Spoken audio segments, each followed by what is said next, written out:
সিলেট জেলার এক প্রান্তে কানাইঘাট নামের একটি শান্তশিষ্ট গ্রাম।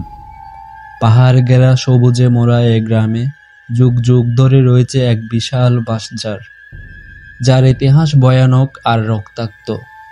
এই বাঁশঝাড় যেন গ্রামের বুকে বসে থাকা এক নিষ্প্রাণ দানব, যা মাঝে মধ্যে জেগে উঠে কেড়ে নেয় জীবনের আলো।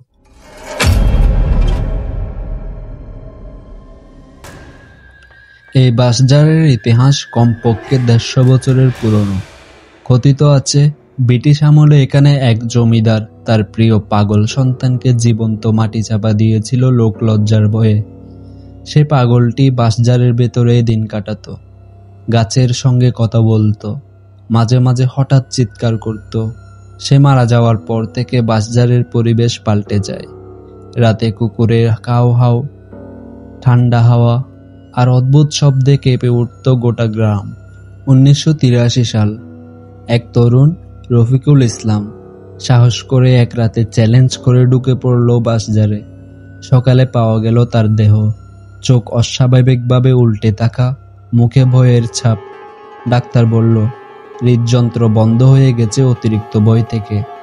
২০০১ সালে গ্রামের দুই কিশোরী রুনা ও শিউলি বিকালে বাঁশপাতা কুড়াতে গিয়ে ঢুকে পড়ল বাঁশঝাড়ে। তাদের আর খুঁজে পাওয়া যায়নি। পরদিন কেবল একটি শাড়ির টুকরো আর এক জোড়া চুড়ি পাওয়া যায় বাঁশঝাড়ের মাঝখান থেকে, যেখানে সাধারণত কেউ প্রবেশ করে না। স্থানীয় স্কুল শিক্ষক জহিরুল হক একবার বাড়ি ফিরতে গিয়ে ভুল করে বাঁশঝাড়ের পথ ধরেন। তার ভাষ্যমতে, আমি স্পষ্ট শুনেছিলাম কে যেন ডেকে বলছে, এই যে আমাকে বের করো, আমার ঘর অন্ধকার।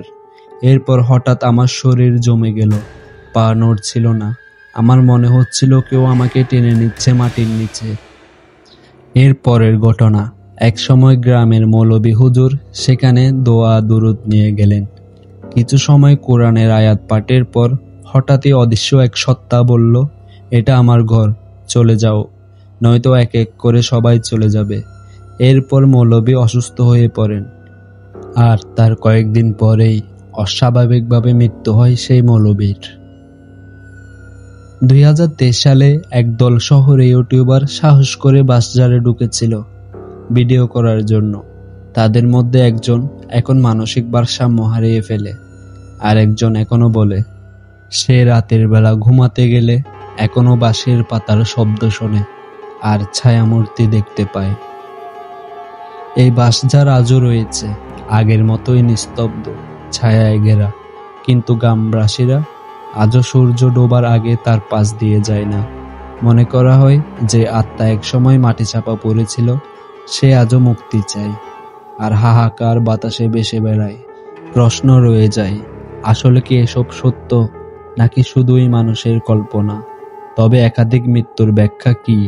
প্রিয় বন্ধুরা, এরকম ঘটনা শুনতে আমাদের সাথেই থাকুন।